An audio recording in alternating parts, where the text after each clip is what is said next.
নতুন দলগুলো সেই পুরনো পথেই হাঁটছে, শুধু মুখগুলো বদলেছে, এমন মন্তব্য করেছেন অভিনেত্রী আসমিরি হক বাঁধন। অনেকদিন ধরেই পর্দায় দেখা নেই আসমিরি হক বাঁধনের, তবে সামাজিক যোগাযোগ মাধ্যমে বেশ সবর তিনি।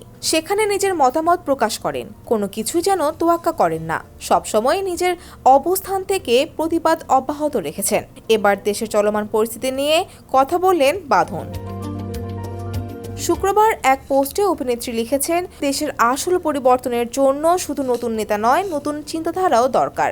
যখন নতুন রাজনৈতিক দলগুলো উঠতে শুরু করলো, তখন অনেকেই আশা করেছিল এবার কিছু পরিবর্তন আসবে, নতুন ধরনের চিন্তাভাবনা আসবে, দেশের জন্য ভালো পরিকল্পনা হবে। কিন্তু এখন মনে হচ্ছে সেই আশাগুলো ধীরে ধীরে বিলীন হয়ে যাচ্ছে।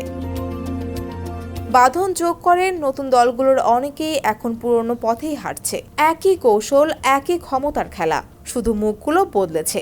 এটি তো আমরা চাইনি, দেশের জন্য এটার প্রয়োজন নেই। পরিবর্তন মানে শুধু এক দলকে সরিয়ে অন্য দলকে বসানো নয়। আসল পরিবর্তন তখনই আসে যখন নতুন চিন্তা, ভালো কৌশল আর সৎ নেতৃত্ব থাকে। এটি কোনো নির্দিষ্ট দলের প্রতি অভিযোগ নয়, এটা সবার যারা এই রাজনীতিতে আছেন। দেশ জুড়ে তোলপাড় ওয়ালটন ফ্রিজ কিনে আপনিও হয়ে যেতে পারেন মিলেনিয়ার।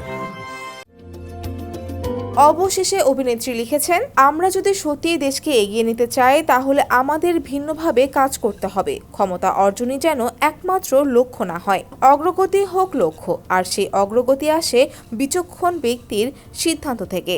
আমরা যদি আবারও পুরনো পথ ধরি, তাহলে পুরনো ফল পাবো। আমরা ভালো কিছু চাই, আর ভালো কিছুর শুরুটা হয় নতুন চিন্তা থেকে। ডেস্ক রিপোর্ট, সমকাল।